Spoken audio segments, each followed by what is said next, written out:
said you came from Brazil? Yeah, we are from Brazil. Yeah, you guys are all Brazilian? Yep. Yeah, I had a feeling. You can post in your video Brazilian episode. No, the last person I dropped off, she was from Brazil. Oh yeah. And What was her name? What's her name? Oh, Do you remember her name? Bruna.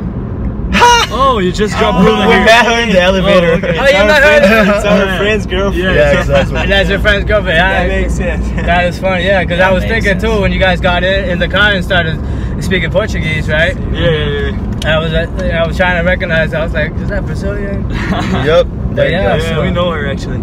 That's so funny. Yeah, she's our friend. that's awesome. That's really funny. Small world. We can tell her, hey, Yeah, thanks for we're so small. Yeah, for the ride, right? Because of her, I was there to pick you guys up. But I want to know, first off, what are you guys' names? Okay, so Okay. you start. I'm Giovanni. Giovanni, Mateus. Mateus. Lucas. The only Lucas. normal name in here. Ah, man. Come on, man. Hey, what do you mean? What do you mean, man? Bro, I swear to God, like, best thing being named Lucas, anywhere you go in the world, they'll call you Lucas. That's true. You can't get it wrong, like, you just can't. It's common, yeah. It's definitely Just can't, it's a like- more Not that common nice. name. I mean, if I come here, my name in America is Matthew. So. Matthew, right? Here's a cool thing. Well, You know what Giovanni means in English if you translate the name? What is it? It's John. John. Yeah, it's Giovanni. like the most common name. Italy is the most common name, Giovanni. I just Right. Makes Yeah, sense. like in Brazil it's João.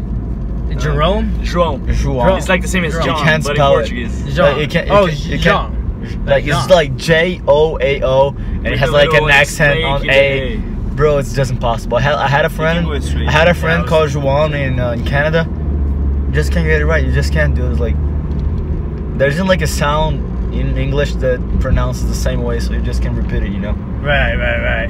But Well, a yeah. lot of countries, a lot of people in different countries, because like my ex, my daughter's mother is Greek, Oh, and really? they kind of do that with like, Oh yeah. like Charlie. His real name is Costa, and Costa is like a very, very popular name in Greek, but in Greece. But over here, it's not common, so everybody calls him Charlie. And even more of a disconnect. His father's name is Demetrius. Okay. Everybody calls him everybody calls him Jimmy. We're Dimitris. Or Demetrius. We have a friend from Greece. Two friends actually. Oh yeah, that's true. don't have babies with them. No, I'm just kidding. Just kidding. No, their names are really I'll try hard to to. pronounce too. If you see like the What, the last name or the real first names. name? No, the It's last Georgios. name. No, the first name is easy. It's Georgios and Sifis, but the last But I name is don't know like if you pronounce it Koliga. right. It's weird. Yeah, I don't even know. I never tried actually. Well, you know, if you I look, just read it and I was like, I just thinking in my mind, but I never tried to pronounce it. Yeah. well, yeah, they have a lot of vowels in their names. If you see a name with extensively long and it ends with a us sound, is most likely it's gonna be. Bro, so George is like K and then O L and then I O U, so it's basically 5 vowels and 7 letters. Right.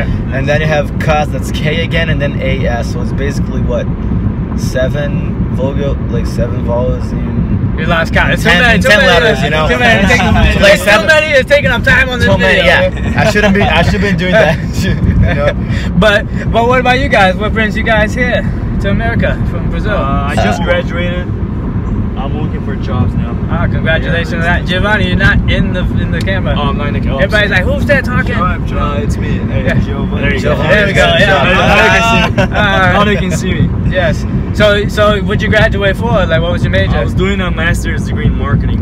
I just graduated in December now. So right now I'm looking for jobs because I can work in the area for a year. Oh, all right. So I'm just looking for it. And what about you guys? What do you guys go to school for? So I'm a mechanical engineer. It's my 5th year. I'm about to graduate in May and trying to look for jobs too. For Brazilian guys, not only Brazilian guys, but international students here. Yeah. After Trump got in, it's been like hard. Yeah, it's hell, Like, it's dude. impossible to get something. Yeah, No one I wants to give you like the job. 'Cause they know we have like a time frame we can stay here. You know. Right, I was gonna ask most about of the that. majors is like it's a year. You can stay in the country and work without getting like a visa. For jobs, like a right, work yeah, visa, a yeah. work visa. So it's called like sponsoring. So most companies they don't want to sponsor you, because of the rules that Trump is bringing and everything. So, Right, I mean, yeah. So with that, they gotta watch. So Yeah, it's like it's not only Yeah, we that, need because to like try. the company doesn't want you to come and work for 1 year, and then they have costs to keep you on that, right? Well, yeah, no. So they'll just rather like hire an I American. mean, it's easier to get an American citizen instead of an international Yeah, one because exactly. you don't have to sponsor it. You know, you don't have Right, to, you don't have to sponsor because it, and then you also liking it or not. Yeah, like it's you a never really- you don't never have want to to worry like about hire a guy the for person 1 year and then like train him, give all the skills, and let him go. Like no one wants that. No, And the exactly. way- No, exactly. And that's the same reason why, like, for pregnant women, a lot of times people don't want to hire Oh, yeah. someone if Oh, they yeah, find exactly. because It's come not- on, it's they're gonna have to Sponsoring replace has, It's them. not as some productive. limit issues. Like Yeah, it's exactly. sponsoring pretty much like you have for undergraduate students. It's even less. For graduate, that it's is a little more. sponsoring. But undergraduate students, But the problem with it's a sponsoring- 20% chance you will get into a raffle, and you have a 20% chance Yeah, you're gonna be exactly. chosen. So it's like which company is gonna pay to sponsor you, which is about like 5 to 10,000 to sponsor someone. But yeah, And like it's a raffle, 20% chance that this person is gonna It's be gonna be able chosen, yeah. So to get the it's complicated the work visa. if you're You know, so international. it's really yeah. So we had a friend that he graduated 1 year ago, and he gave a speech. Not a speech, like he was talking to us, and he told us like it was right after the elections. He already got his job and everything, but right after the elections, he said the number of OPTs being like emitted went down like 25% just after Trump got elected. Like that fast. That fast. Yeah, that- fast. Like. But he, Like, the did, year it affect, before- did it affect him, or he was good because he? Oh no, he was good because he already got the job. So he was finishing. He worked here on Citibank for 1 year, and now he's in Portugal working for another bank. So, but yeah, like he was working, and he was telling us because when he graduated, the year was what 2015, 2016, and on 2017, the number of OPTs like emitted by the Dropped. government went down by 25%. Like right there. Yeah, that's crazy. And it was right after the election. Like it was literally like 1 month, 2 months. I think 2 months after the election.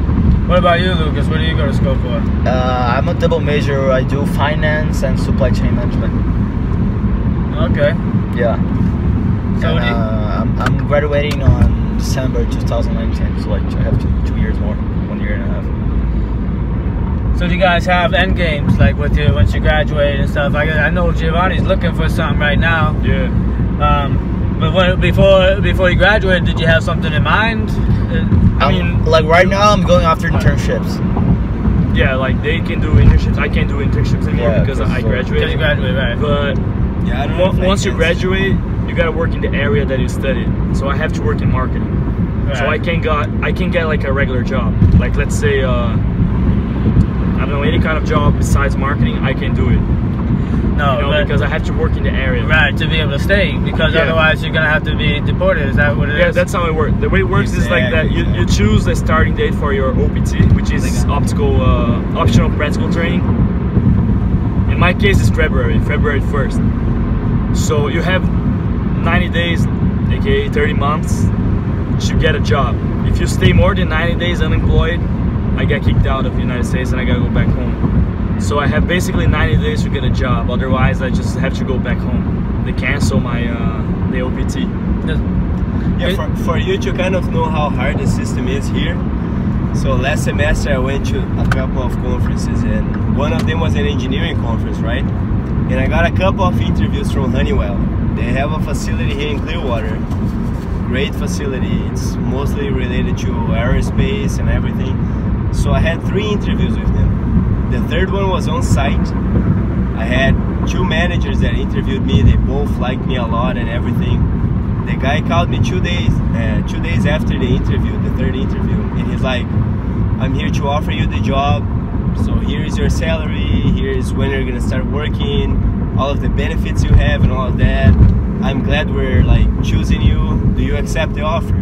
I'm like, "Hell yeah! Like I accept the offer. right. Like it's great salary and like it's a company, engineering company that I want to work for." And then 2 days after the guy offered me, there was this lady from HR, which is human resources. Right. And she called me, "Okay, so you had the verbal offer letter. Now I'm here to send you the written one, so like the official one. I just need to make you a couple of questions. Are you an American citizen?" She asked me that. And I'm like, "No, I'm not." She's like, "Oh, I'm sorry. The Clearwater facility only accepts people that are American citizens." And I'm like, why didn't you tell me that before you offered me the position, right? It doesn't make sense. So she offered me the position before, and after she found out I was international, they pretty much backed up on the offer, you know what I mean? Yeah, it's just like... So yeah, for international students, man, it's just been... Yeah, it's complicated, man. It's been horrible. Yeah, man, I'm sure that must have been a big, like they say, take the rug out from under your feet type of feeling. Like you felt like good about yourself because this person praised you and was, you know, loving you out of, you know, from the interviews. But then this person comes in and is like, yeah, about that. So, yeah. You're not American. You're not American. Exactly. Yeah, man, it's tough, you know, and I understand, you know, with the to play devil's advocate, I understand, you know, they're trying to say, well, you know, the American citizen should be first, but at the same time, this country was built by immigrants. True. Yeah. Oh yeah. You know, I mean, in a way, I don't blame United States. Of course, yeah. No, I don't. Because like, it's a really controversial. It's controversial subject, because, you know, like it's in really Brazil it's the same. I would rather get a person from Brazil to work for me instead of like American in a way. So I don't blame United States and the companies here because I would do the same back home. But it's complicated when you are on the other side. In this case, I'm the international you're now. You're willing to have their jobs because it's better. So you have to think on both sides. You know, you gotta look in both eyes, like both kind of eyes. Yeah, right. Well, I definitely give you guys a lot of props, a lot of credit, and applaud you guys for that because not enough people are willing to see both sides of things. Especially, you know what I'm saying? Like, especially since you guys are on a side. You know what I mean? Like, you guys are kind of the victims of all this, and you're still willing to keep open mind to it and see the other side of things. So because that's how, I mean... You know how you get open-minded? So, like, what happened to me when I get open-minded was when I met another culture that was Canada first and now here, right? Oh, okay. So that's how you get open-minded. You can't be open-minded if you just stay in one place for your whole life. Like, that's a good point. Yeah. So I don't mean you don't have to study abroad and anything, but just visiting in other countries, knowing their history and everything. Expand like, your horizons. Because like history explains everything. So history basically tells you why like everything is how it is today. You know, if you study all the history of that place and the people, you can understand why they took all the decisions they took and everything. You know. Right. So basically, okay, U.S. was made by immigrants, but they have been selling the American dream for how long now? So you just imagine like people from everywhere in the world, they're gonna try to have a life in U.S., right? And then like at some point, you gotta start controlling that because like how many people gets in here like illegally? You don't count, you can't count that. You just can't count it. You can't keep track of how many people get in illegally. So like you have to start putting like barriers and everything. So you get like be more like strict on that. You know. No, I understand that. Right. It's kind of like the guy in the neighborhood who always left that bowl of candy on Halloween that said take one, and then one year he's like, I'm tired of these kids just taking all of them. All these kids. Oh yeah, exactly. Yeah. That's true. So then it's like they gotta monitor. So it's kind of the same concept. So I can see that. Oh yeah. I definitely understand that way. But then I'm on the other side of the thing, you know. So right, where you're the kid is like, man, what?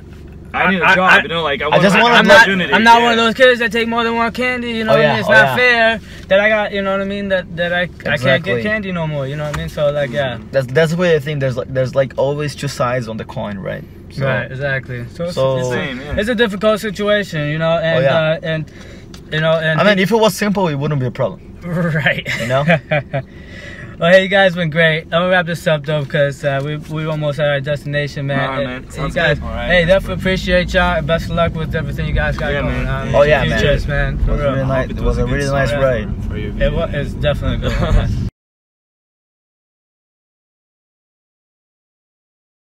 What we felt is what we knew before coming here. Like America is called the land of dreams, and you know, everyone's here for the American dream.